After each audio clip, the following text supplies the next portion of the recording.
I don't want to hate half the country, and I don't hate half the country. Bill Maher continues to be on a journey of many vicissitudes when it comes to his political alliances.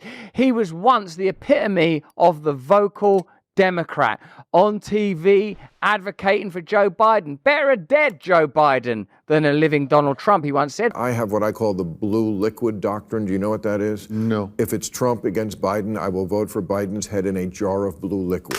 Through his podcast and through various conversations with figures from alternative media spaces, we've witnessed Bill Maher transform.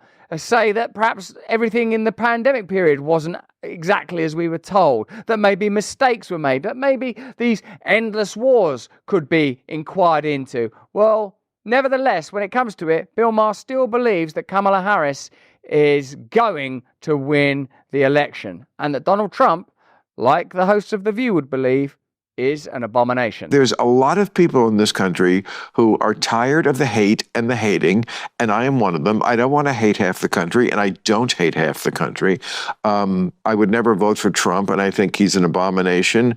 And Kamala, there's no evidence at all that he's an abomination. It's interesting to hear people in alternative media spaces, even if they are legacy media figures, calling for an end to hate, while on MSNBC, 72 million Trump supporters have just been referred to as narcissists in that segment. What interests me about this is that far from alternative media being the extreme and misinformation-laden space that the legacy media and their online affiliates would have you believe, is indeed the mainstream that is the place that houses most contentious and more extreme views. Perhaps that's one of the big changes we're experiencing now. Only perhaps on MSNBC would you have a pundit saying that Donald Trump and his supporters are narcissists, which is a pretty serious condition, actually, adjacent to being a straight up and down psychopath, which given that they've spent a significant time calling Trump the closest thing our century has to Adolf Hitler, even psychopath is an upgrade on that when it comes to an adjective. So what I would say, or now I suppose in that context, what I would say is that when there have been pretty regular assassination attempts now, relatively regular, there's been a couple of them, no sense that they're going to dry up anytime soon. And all of the information is either immediately extracted and scrubbed, or the information that's available in the case of the second assassination attempt is highly evocative and suspicious. Seems like what Bill Maher is calling for, an end to hatred, seems pretty sensible. And in fact, a conversation between Bill Maher and Jordan Peterson is at least the conversational equivalent of a kind of easy truce. It's at least I would say a furthering of the emergence of the spaces that are going to need to become better furnished and better evolved if we are to have a healthy dialogue. Do I have to love everything? No. And it's fine. And I thought she was great last night, and I can't be more thrilled that I would put my money on that she's going to win the election. But I don't hold my tongue about what is insane about the other side, because it's not nearly as threatening as not conceding elections, which Trump does not do.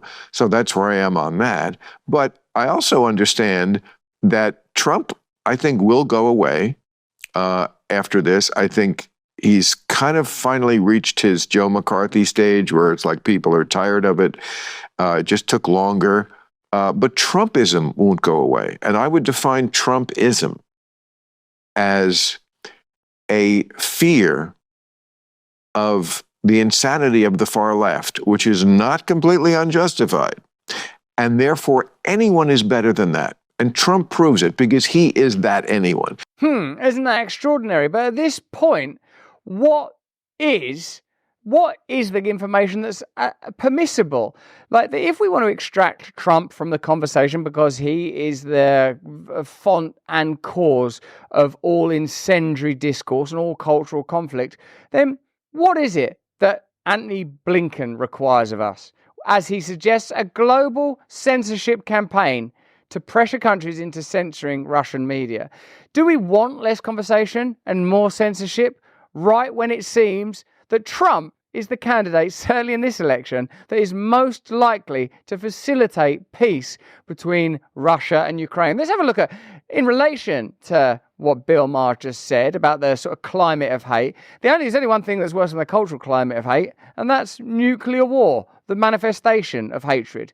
And Anthony Blinken here wants to censor all Russian media. And I would say the ongoing adversarial attitude towards Russia, whether it's allowing missile strikes that are ultimately NATO missile strikes deeper inside their nation or censoring all their media, is a step in exactly the wrong direction. Let's have a look. In response, today, the United States, the United Kingdom, and Canada are launching a joint diplomatic campaign to rally allies and partners around the world to join us in addressing the threat posed by RT and other machinery of Russian disinformation and covert influence. Even Anthony Blinken doesn't believe it anymore. Under the the internet intelligence diplomacy has become a hallmark of our administration. I've instructed U.S. diplomats around the world to share the evidence that we've gathered on RT's expanded capabilities and the ways it's being used to target individual countries and the information ecosystem that we share. Now, each government, of course, is going to decide how it responds to this threat. But we urge every ally, every partner, to start by treating RT's activities as they do other intelligence activities by Russia within their borders. Now, let me be very clear.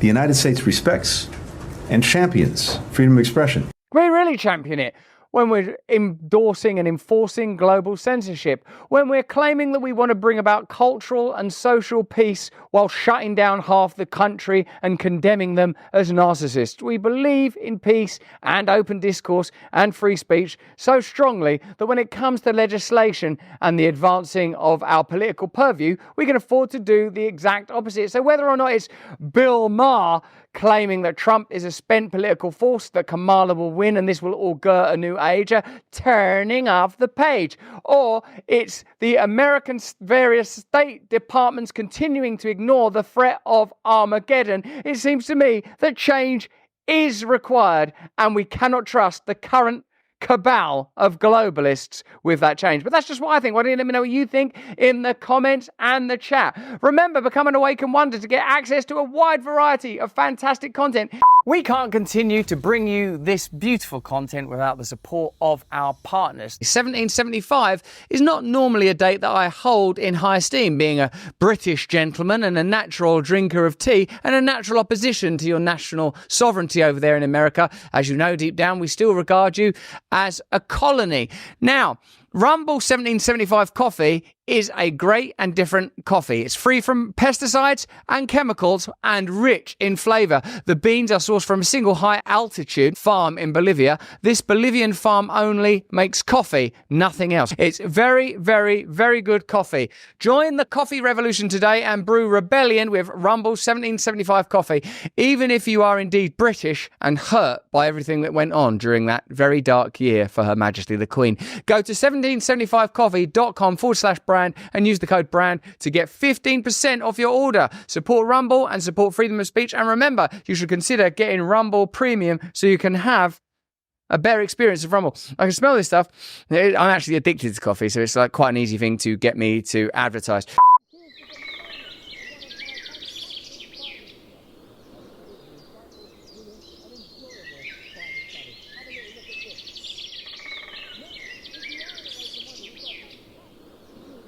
Hey, thanks for watching. If you want to see more uncensored content where free speech can flourish, join our live stream. Click the link right here to watch the next video if you want to, or become a member of a growing movement. Download the Rumble app and you'll be informed every time we make a new piece of content. Stay free.